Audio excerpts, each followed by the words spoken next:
Hello and welcome back to youtube.com. Have you heard of it? It's this new amazing website where you can upload whatever you want, as long as you don't say bad words. We've all been there. You're trying to watch a movie with Boo, but you've seen them all. You could watch The Proposal again, I guess, or You've Got Mail, or you could try to convince your girlfriend to watch John Wick again, saying, it's a dog movie. So I'm here to give you some recommendations for romantic movies that won't really come up if you Google best romantic movies of all time.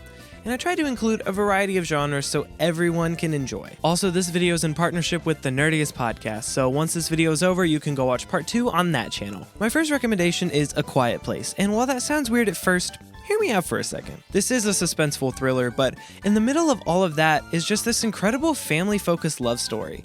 John Krasinski and Emily Blunt are so good together, you'd think they're married in real life. I really like this movie because I think it creatively uses sound really well, or lack thereof, and I just really like well-done movies about married couples, and that seems pretty rare. And I don't know, I'm just saying, movie gets a little scary. I can't look. That's okay, I got you. Shifting gears entirely, and not at all at the same time, I'd like to recommend Hotel Transylvania. This fun and sweet monster love story has a stacked cast and some good laughs. I know this seems weird because it's a family movie, but what's wrong with family movies? This wholesome love story between Mavis and Johnny will bring joy to any couple's hearts. The way Johnny and Mavis zing in this movie is just so cute, and the dynamic between Dracula and his daughter's new boyfriend is almost Father of the Bride-esque. And as an ugly man, I appreciate the message of loving someone for who they are on the inside. My family used to have this movie in our car growing up, and we watched the mess out of it. And we got really bored with it at one point, but instead of picking a different movie, we just decided to watch it in French for some reason. So if you're ever bored, I recommend watching the Zing song in French because it's quite entertaining. Et là, tu fonds devant elle car c'est toi qu'elle désigne.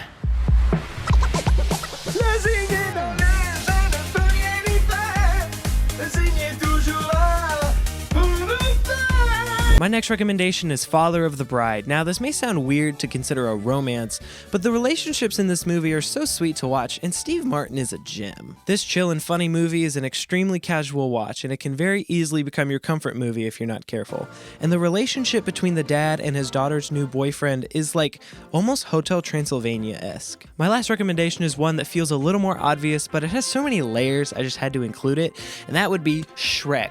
I know Shrek is kind of a meme, but it's just legitimately a great movie. The writing is hilarious and way too crude for a kid's movie, the soundtrack is iconic, and if you have any nostalgia for this movie, quoting it together is a special experience. If you haven't watched any of the Shrek movies, or at least haven't seen them in a long time, I highly recommend it. They're classics. That's all the recommendations I have for this video, but I have 4 more over on the Nerdiest Podcast, so make sure you watch that, subscribe here, subscribe over there. I hope you enjoyed, and I'll see you in the next video. Bye!